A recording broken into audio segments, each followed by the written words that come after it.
వనపర్తి జిల్లా ఆత్మకూరు మండల కేంద్రంలో మణికంఠ కాలనీలో పట్టపగల చోరీ జరిగింది.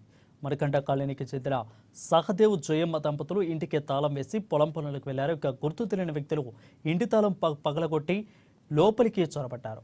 ఇక ఇంట్లో ఉన్న బీరువా తాళం తీసి అందులో ఉన్న 6 తులాల బంగారు ఆభరణాలు, 8 తులాల వెండి, 50,000 రూపాయల నగదును తీసుకెళ్లారు.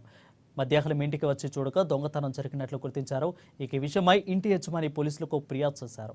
ఆత్మకూరు సిఐ శివకుమార్, ఎస్ఐ నరేంద్ర చోరీ జరిగిన ఇంటిని పరిశీలించి దర్యాప్తు చేపట్టారు. ఆయన ప్రతిరోజు వ్యవసాయంకి వెళ్తారు.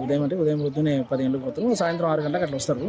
అయితే మధ్యాహ్నం టైంలో ఏదో చూద్దాం వెళ్ళి ఒకసారి వచ్చింటాడు. దానివల్ల అది ఇల్లు తెరుచుకో డోర్ పలిపోయింది. ఆ పలిమ మామూలుగా అనుమానం వచ్చి ఏమని పోలీసులు కంప్లైంట్ చేసిండ్రు. ఇంట్లో కూడా కొంత అమౌంట్, నగదు అమౌంట్ పోయింది, కొంత బంగారు పోయింది. ఎంత బంగారు? బంగారు ఎంత 6 తులాలు పోయింది. అమౌంట్ 50,000. ఇంటి తాళం వేసి చేనుకి వెళ్ళిన తర్వాత ఒకటి మధ్యలో వచ్చి ఇల్లు తాళం చిలికిర కొట్టి ఇంట్లో బంగారు అమౌంట్ తీసుకుని వెళ్ళిపోయారు. రోజు చేనుకి వెళ్తున్నా అమౌంట్ 50,000, 6 తులాల బంగారు. ఎన్ని టైం ఇల్లు మూసుకొని తాళం వేసుకోబట్టి ఇది జరిగింది. వచ్చి చూసుకుంటే ఇల్లు తాళం లాక్లో ఇరిగిపోయింది.